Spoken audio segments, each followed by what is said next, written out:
we have the first lesson in Nursing Research 1, Ethics in Nursing Research.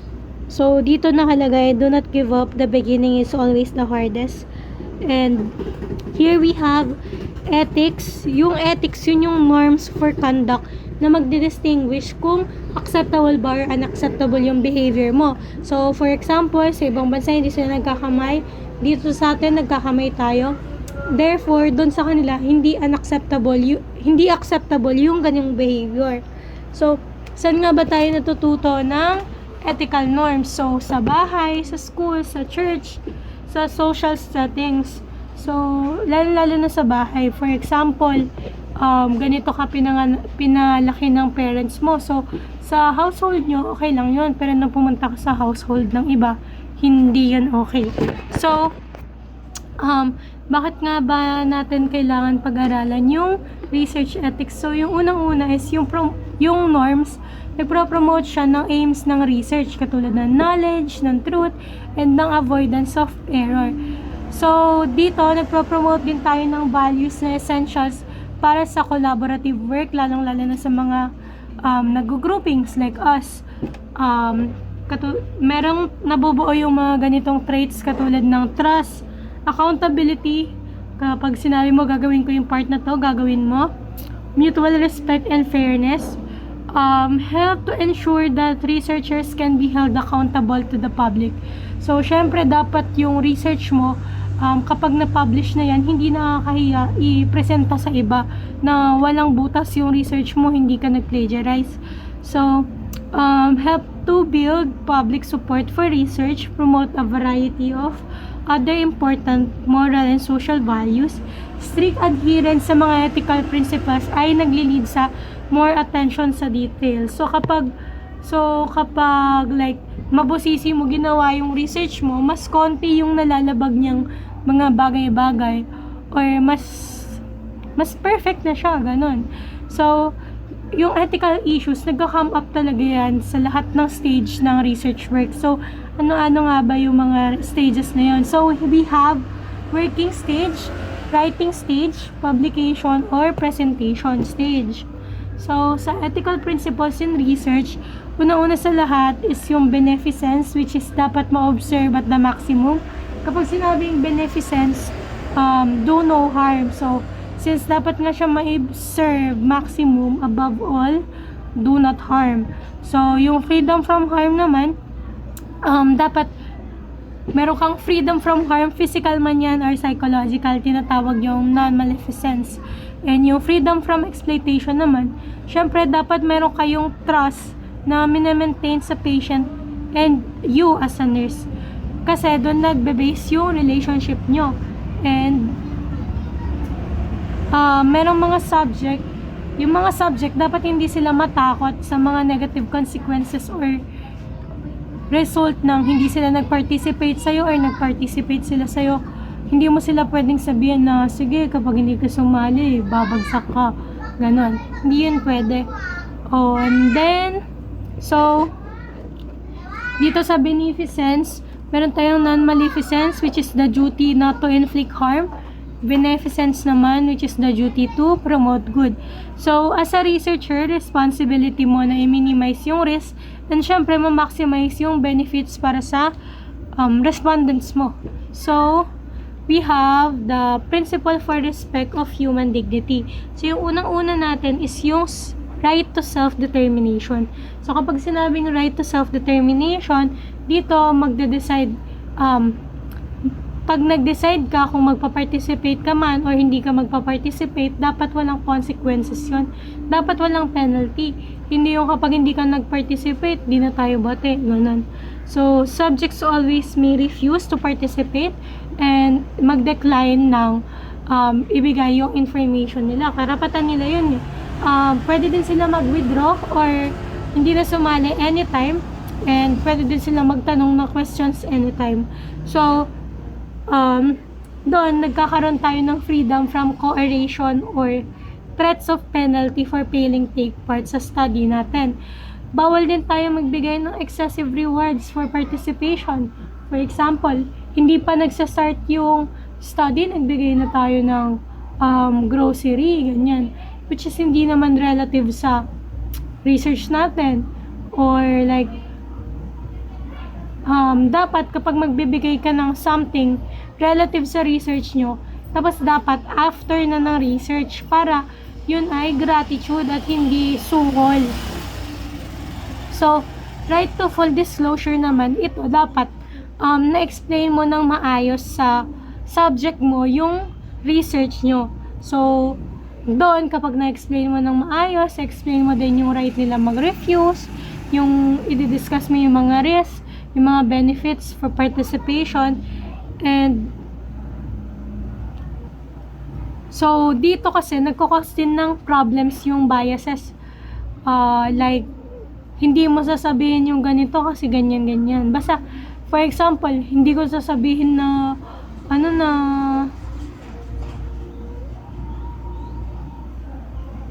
na pangit to sa kanya kasi maganda naman yung ganyan. Basta ganon. Hindi mo siya pwedeng i-distort yung reality or yung results. Hindi mo pala pwedeng i-distort yung results na kunyari, wala si Shane dito, si Rob na lang papasagutin ko. Ganon. Kahit hindi naman si Rob kasama sa like yung napili yung respondents.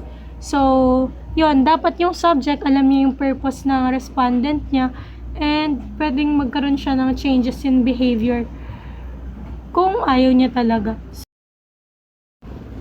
So, meron 2 techniques na ginagamit yung researchers. Yung una is covert data collection or concealment.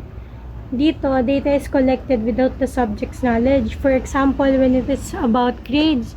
So, syempre kapag sinabi mo, it's about grades, mako-conscious yan, mag-aaral yan. Edi, wala din kwenta yung research mo. Deception naman is, i-withhold yung information or maglalay ka about doon. Lalong-lalo na kung mas mataas naman yung benefit kumpara sa or dun sa, kung mas malaki naman yung, basta for greater good, ganon. Kapag respect for persons naman, syempre, forms the foundation yun ng participants' right to informed consent, privacy, and confidentiality. Tapos, dapat i-respect mo yung autonomy nila or yung right nila para mamili. Dapat walang pressure, walang coercion, din meron ding confidentiality and anonymity. Dapat yun maprotektahan, di mo pwedeng pagkalat yung name ng subject nyo. And dapat yung mga information is informed choices yun. Kasama yung risks and benefits na explained ng maayos. So, methods of protecting human subjects, informed consent. Yung subject is nagre-receive nila yung and naiintindihan nila ng maayos yung info about sa research nyo, and meron silang choice kung magpa-participate sila or not. So, dito, yung elements of informed consent. So, yung sufficient and appropriate information, comprehension of information, voluntary participation, and dapat invitation yung participation at hindi expectation. So, the principle of justice, the right to fair treatment. So, dapat walang discrimination, walang judgment. Kung gusto mag-withdraw ng subject, okay lang. And dapat yung promises are kept. Kapag sinabi mo, babalik kayo ng ganitong araw, babalik kayo. Time commitment, hindi pwedeng malate. Kasi syempre, naglaan sila ng oras for you.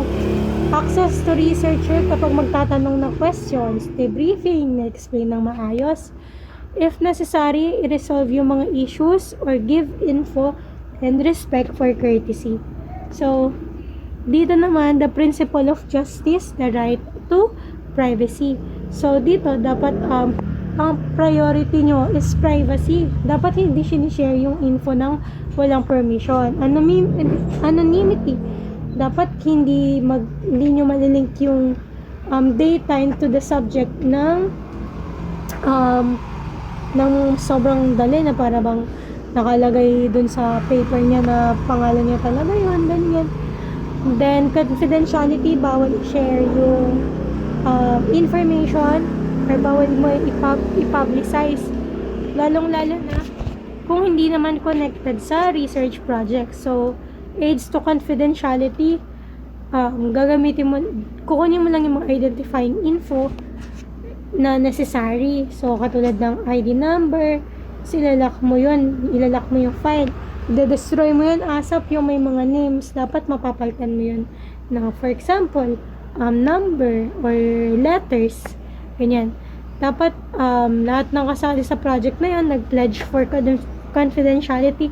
And if yung isang subject is na-report, dapat iti-take mo yun ng steps para i-disguise yun. Tapos, i-report mo yung data sa whole. So, the justice naman yun yung dapat lahat is treated fairly. So, protect mo yung participants mo from incompetence and dapat yung treatments are